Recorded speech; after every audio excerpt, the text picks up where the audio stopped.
So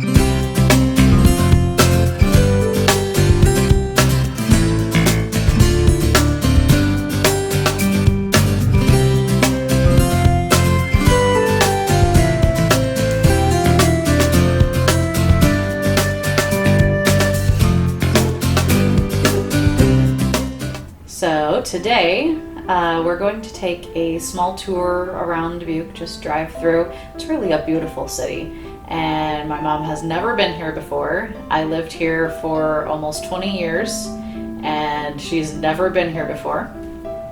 So it took my daughter having a baby and us going on a road trip where I could help control where we went to get her here. So we're gonna drive through the city, and it's got such beautiful architecture. I know she's going to enjoy it. And then after Dubuque, we're going to head west. Just west of Dubuque is the Field of Dreams. So we're going to stop by the Field of Dreams. The baseball field is still there. It's in Dyersville, Iowa. So that'll be fun. And then we're going to head to Minneapolis. We're going to stop briefly and visit a friend of mine from high school. But mostly we're going to kind of drive around looking at some interesting places in downtown Minneapolis, and then we'll head west to Fargo. So I don't think we'll quite get to Mom's 50th state today, but we will get to her 49th, so we'll just have one more tomorrow. We'll get to her 50th state, so that's exciting. Yeah, so, oh, and we'll also kind of see mostly towards the beginning of the Mississippi River. So we'll be seeing the top of the Mississippi River, not quite the headwaters, but pretty close. We'll see the north end of it, where it's pretty much just a creek. So that'll be cool. You all set? All set. Let's roll. Literally, roll your suitcase.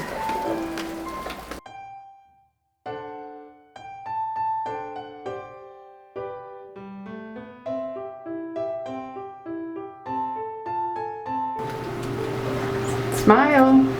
I am smiling. Can't you see my eyes? Ready to hit the road again? Yep, we're ready to get on the road. Well, at the motel this morning, I noticed two young women talking in the lobby. One was crying, mascara running down her cheeks, and you know, you just give people privacy, so you don't ask what's going on or anything. But next time I was in the lobby, there was a police officer talking to her, and all I overheard was, yeah, they took her ID, her debit card, and her hotel room key. And, anyway, we're on the road this morning. We'll talk to you later.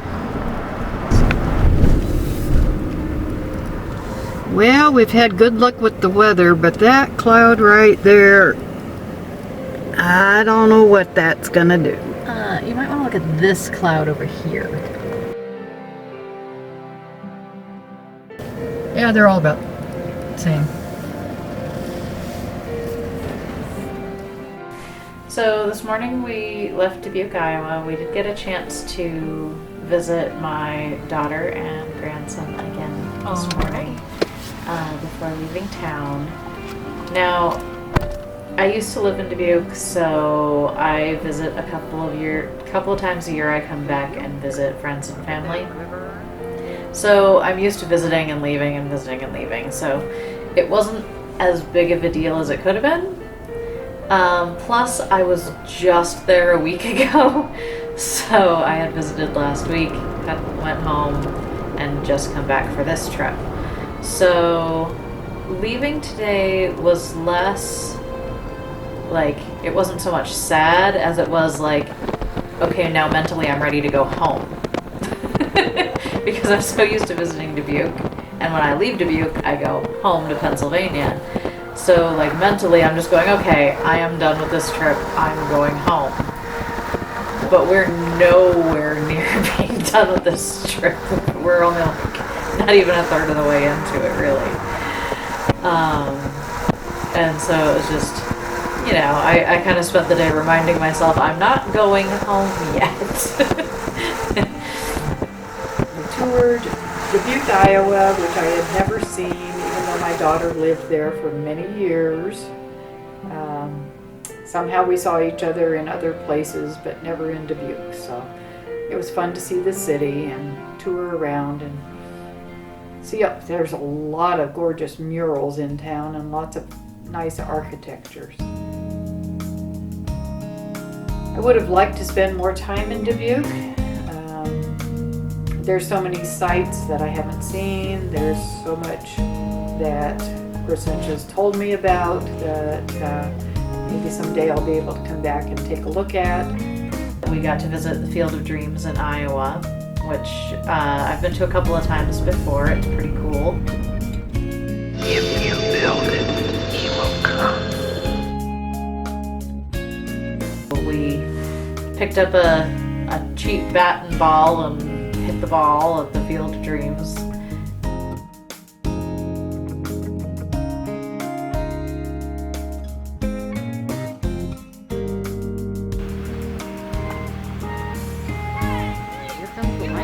We spent a lot of time just on the road today, not doing a whole lot in particular along the way until we got up to Minneapolis, and then I got to visit a friend of mine from high school. The last time I visited her there, we went and got Chinese food, and it was really, really good Chinese food. So when I knew we were going to be going to the Minneapolis area on this trip, I asked her if it was open. So luckily the restaurant, Wang's Kitchen in Farmington, Minnesota, excellent Chinese food. The best crab rangoons I have ever had. They are like cheesecake. They're like crab flavored cheesecake. They are so good, and the wontons are they're flaky and crispy, and they are so good. But she said yes, they are open, but for takeout only, understandably. And so when we knew we were getting kind of close, we called ahead and ordered our food so it would be ready when we got there. Picked up our food and went over and visited with my friend Sarah in her open garage, and all at a good distance so that we could have a visit, eat our dinner, and get on the road.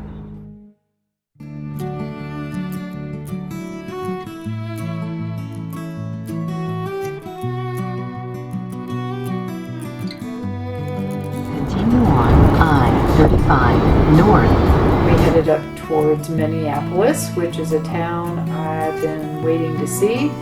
For one thing, it's in Minnesota, which is the 48th state I've been to, which I missed many years ago, somehow by accident. A long story, but we caught up with it today.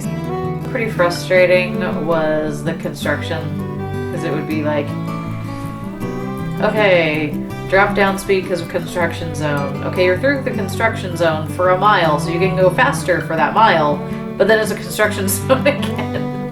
So we were just construction zone after construction zone. Luckily there weren't any really delays. It was just a minor annoyance to speed up, slow down, speed up, slow down, speed up, slow down. We did see a sign at the rest area on their door, so even though it didn't say anything about masks, it did say that the restrooms and areas are sanitized every half an hour, and if they see a large group leaving the restroom, they'll go in and sanitize after the groups. So that was neat to see. But the motel we're staying at tonight, they were very conscientious about having a plexiglass protector between us. When I was talking to them, when I had to sign papers, they had a cup full of pens that they didn't touch the pens. I took a pen, it was mine to keep, and nobody else, and then nobody touched it. And also, the room that we were able to get has not been occupied for 90 days since the motel shut down. It's only been open 2 weeks, and nobody has stayed in this room yet except for us. Tonight we're staying in a small town. It's called Alexandria. I would have liked to get farther in our trip, possibly, but seeing family was worth the delay. So we take the good and the bad. See you on the road.